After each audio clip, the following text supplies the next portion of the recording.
Hey there everybody, greetings. I am the Gerbil and it is a hot and humid day here in Shanghai. But in this video, we're not going to talk about the weather. Instead, I want to talk about characters that may be best suited with a triple health mod set. Now, there are actually a lot of characters, probably about 30 at present, I think, in the game that really would do quite well with them. And some of these situations are going to be subjective to both the team composition you're running, the leadership you're using, as well as the game mode, whether it's in territory wars or territory battles. But regardless, I think that these characters can almost always never go wrong with triple health set. Now, before we talk about the characters, I want to talk about the benefit of a triple health set mod. First off, each mod set gives you 10%, that's a total of 30% additional health to your base health that is included in your quote-unquote max health when the battle starts. In addition, you have 4 opportunities to increase those health values through the primaries. That at a 6 dot is a maximum of 16%, so you can put that on the arrow, the triangle, the cross, and the circle at the bottom. Now, secondaries actually can add quite a lot. You can go anywhere from a single roll up to 5 straight health secondaries, both as a percentage and a static base amount, which is mostly what I have on Malgus, and those are not ideal. A fixed amount rarely equals as much bonus as a percentage amount, especially as we continue to add relic levels to the game. So you want to strive for percentage health much more so than a fixed health amount.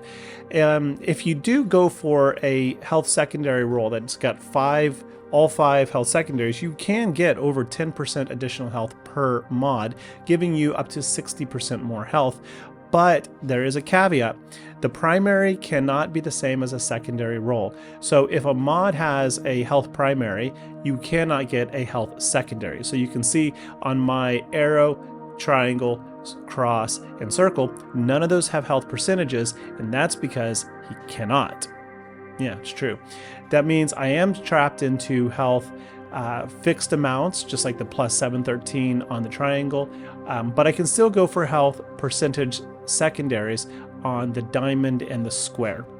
Now you can see in my case, my Malgus is modded such that he has a bonus 83,000 health, which is more than double. He has over his base. So he's actually rocking 51% roughly of his health from the mods. So his max health is doubled from the start because of his modding. It makes a difference, especially when mods are the only thing that separate your character from an opponent's character.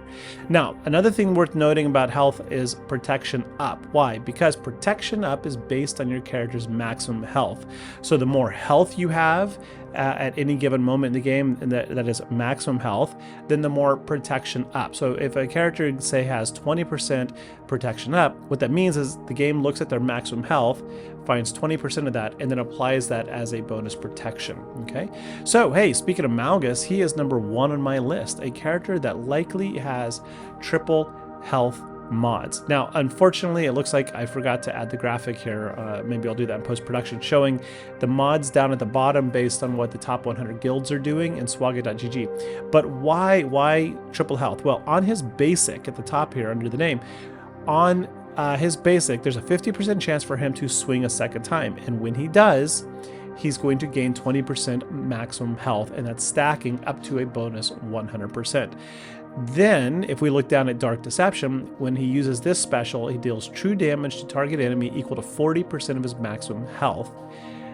Then, Darth Malgus gains protection up 20%. So if you open the battle, it depends where you want to go with it, but I typically will open the battle with a basic, giving him hopefully some health up, then using the Dark Deception after he has gained bonus health or increased maximum health, so that he does increase damage to the target. In addition, his leadership, if you're running him as a leader, Sith allies have plus 10% critical chance and max health. So the more health he starts with, the more health he gains. Pretty straightforward. Number 2 on our list is also a relatively new character who came out last year, Kelleran Beck. A lot of people are still, working to figure out who or how to run him. Although I don't think he came out this year, didn't he? I gotta look that up. So let's look at his unique. If all allies are Galactic Republic Jedi, Kelleran Beck loses 40% of his maximum health and gains double that as max protection. You want that. You really, really want that. Flat out, whatever mod you give him for health, he's going to lose 2/5 of that, 40%, and then he's going to gain double that, basically 60%, as protection. Why? For every 10,000 protection Kelleran Beck starts the battle with, he gains a stack of Padawan Lesson. Then, what does Padawan Lesson do? Whoop, follow the red arrow. Each stack of Padawan Lesson, each stack gives him plus 20 defense penetration and 5% offense. So if you mod him for straight health, he loses 40% of that and then gains it back as protection. And then you mod him for straight protection primaries, which I actually kind of want to go do some math on that now and find out, actually, since he's losing 40% but gaining 60% double, or 80%, he's gaining double. I'm wondering if health, actually, I got to do some math when this is over. But anyway, you can't go wrong with protection primaries, but you want that health set mods. He basically should be starting the match. If you're modding him this way, and you say you're Relic 7, he should be starting the match with about 20 stacks of Padawan Lessons minimum. And what that means is that he should have 100% offense and 200 defense penetration bonus. This is where he works so well with like Jedi Knight Anakin and Qui-Gon Jinn, right? It's just crazy. And then the Kelleran Beck Datacron gives him another 100,000 bonus starting protection, which means 10 more stacks of Padawan, which is another 50% offense. That's how it works, folks. All right, number 3 on the list, Baris Offee. So Baris's entire kit is just health. Health, health, health, health, health, health, health, health, health. And to make a long story short, if you look at her Relic 7 values, 16% of her base health versus 24% of her base protection nets more survivability. You get more health out of 16% of that health than you do protection. So a 6-dot mod with a health primary gives you more health than you would have gained with a protection mod.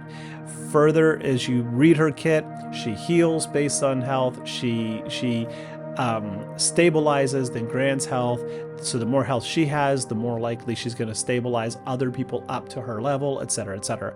So you just want Baris to be as thick as possible straight health. Another person who's very similar is Kanan Jarrus. Kanan wants as much health as you can give him. Now, a lot of people have modded him with protection primaries. I actually don't recommend that. I think that the long-term benefit is health, because his unique ability says that Kanan has a 70% chance to recover 25% health, which is huge. It's a fourth of his health whenever he suffers a debuff. But the thing is, this doesn't apply to just him. This applies to every single Phoenix ally, because Hera's unique takes his unique and gives it to every Phoenix member of the team in the battle. So the more health he has, the more he's going to recover. And I think, I could be wrong, at Relic 9, I believe he has the highest base health in the game. I gotta double check that, but I'm pretty sure he has the highest base health in the game. So you want to capitalize on that with as much health as possible. Number 5, General Grievous. This one actually really cracks me up. How many people don't understand that all of his offensive power is dealt based on his maximum health? You can take the offense value in his kit and just forget about it. It does not matter. Modding him for offense, offense up, offense percentage, offense static value does nothing for him. It does absolutely nothing. Critical damage does, because he's still doing damage, he's still critting, and critting is a multiplier of the base damage. But his base damage is based on his maximum health. So you can read all those underlined lines, and it's all about deals damage based on his max health. So the more health you give him, the more damage he does. And as the battle progresses, he gains health. Every time he uses Skittering Horror, he gains 10% stacking health. Every time he takes a turn, he deals damage to his allied droids, and for each other droid ally, he gains 5% max health and potency. So the longer the battle goes, the longer you can keep your allies alive, the more damage he puts out, because he's gaining max health, max health, max health, max health. So max health, and people. Number 7, Wampa. Now, Wampa is a one-person team in Grand Arena, not in Territory Wars. Don't make that mistake. I've done it when I'm sleepy. In Grand Arena, if you have the Omicron, he's going to gain 100% tenacity. Straight up, that means that at Relic 7, he has 150% tenacity, whether you mod him or not with any tenacity. While a lot of people put tenacity on the cross, I don't really recommend it because 150% is already pretty solid. You just need to watch out for whoever you're going against. Don't go up against an enemy squad that has like Old Daka if she's like pushing 200% potency, right? So you, in addition to that, Wampa is going to gain 75% max health and max protection. So why do you want to put health mods on him? And the reason is because of his Icebreaker special. Wampa's going to gain protection up 150% until the next time he uses the ability. That means he gains 150% protection equal to whatever his maximum health is. So you put health mods on him with health primaries. I went across the board with the triangle arrow. No, actually I didn't do the arrow. I still have speed on him because you need him to take turns initially to do Icebreaker. But triangle, cross, and circle are my recommendations. If you are really worried and you don't want to check stats, then of course a tenacity cross is perfectly fine and reasonable. But he also gains stacking tenacity as the battle progresses, which means you get nothing else out of that tenacity after he takes basically 1 or 2 turns. So if you're fast enough to go first, you don't need the tenacity on the cross. Number 7, Ewok Elder. This is a really cool one. So Ewok Elder, look at the under the Relic 7 on the far side of the screen over there. A 16% health mod is going to give you 12,000 health. 24% protection mod is going to give you 8,900 protection. It's pretty obvious where to go from there. But if you're still not convinced, in his kit, he heals all allies equal to 30% of his health, not his protection. Nisa is going to give all allies 20% maximum health, not protection. Chief Chirpa is going to heal all allies based on their maximum health and give health up or health over time recovery, not protection. And then Logray is going to hand around health up, which is like 25% bonus max health, not protection. And then while I didn't put it in there, Ewok Wicket, he heals everybody anytime he crits for 4% health and only 2% protection. So do some quick math. If you're putting any protection primary mods on any Ewok, you are making a tremendous mistake. Their entire faction is based on health. Health, health, health, health. Now you can run with a speed primary set, which is what a lot of people run in the top 100 guilds, but I would argue that that is a bad idea because Ewok Elder has one of the best turn meter gains in the game, in that every time he uses a basic, he has a really, really high chance of gaining 50% turn meter, and he's going to be assisting with tribal tactics, I think it is, from Chief Chirpa. He's going to be called to assist from other people. Chirpa's leadership is going to randomly have him assist. He literally can gain 70-75% turn meter on a basic. So I don't see any real reason to run a speed set on him. Yep, seriously. Ahsoka Tano Fulcrum Territory War Omicron. This is not in 5v5 under Seer Lead or somebody else, but in Territory Wars, you want as much health on her for the same reason you did on Wampa. She's a one-person show going in 1v5. It's a lot riskier than Wampa. Honestly, Wampa does it better than she does, but there are many squads that she can absolutely decimate with impunity. Now, when we look at her basic, we see that whenever she uses her basic, and she'll gain retribution after she takes a turn, she will gain 40% protection up. That's based on her health. And ultimately, she just needs to survive so that she gets the retribution, so that she can counterattack. And then when she does use her whirlwind, she's going to, throughout the match, she'll accumulate buffs. She will consume each of those, and she will do damage for each instance of a buff consumed.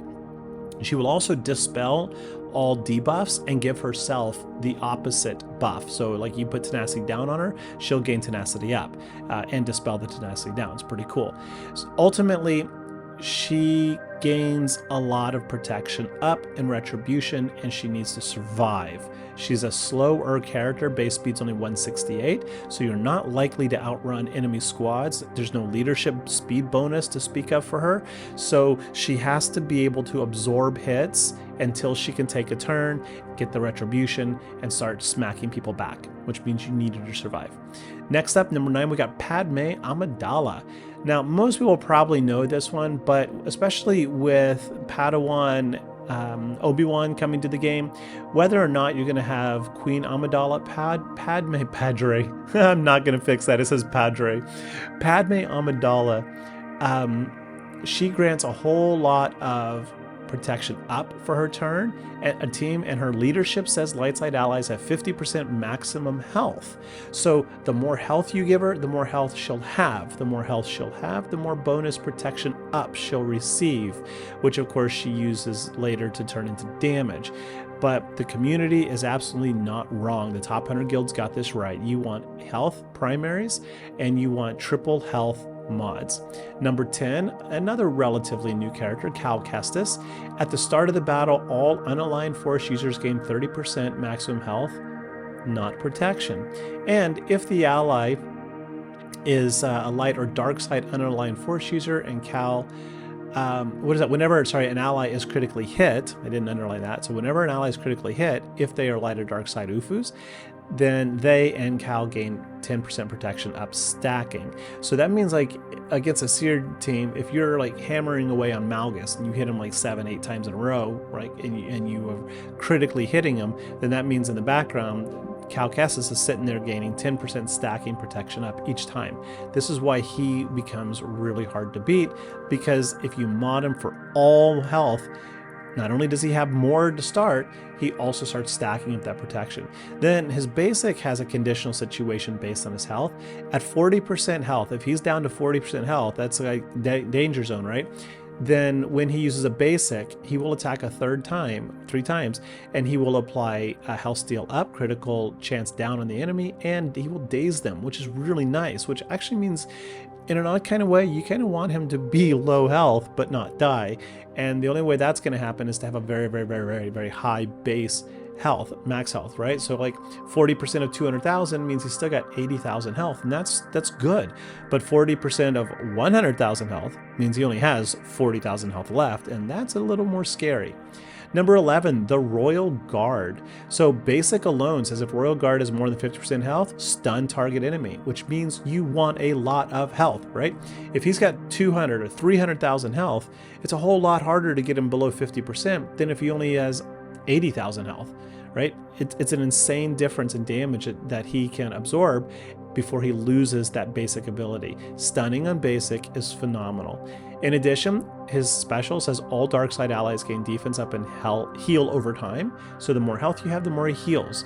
But the real magic is in his unique second paragraph. At the end of each of his turns, if another ally took damage, all Empire allies recover 6% health. First sentence, I guess that's not what I was thinking about. At the start of the encounter, if the allied leader's Empire, think Lord Vader or Emperor Palpatine, Royal Guard gains max health equal to 5% of the allied leader's max health, Lord Vader, and then doubles his health until the end of the encounter. That's how he can actually start a battle with like 400,000 health. It's crazy. So yeah, you want triple health stats, and you don't care about speed at all. You just want health all the way across the board. That's it. Finally, number 12, Chief Nebit. I love my Jawas.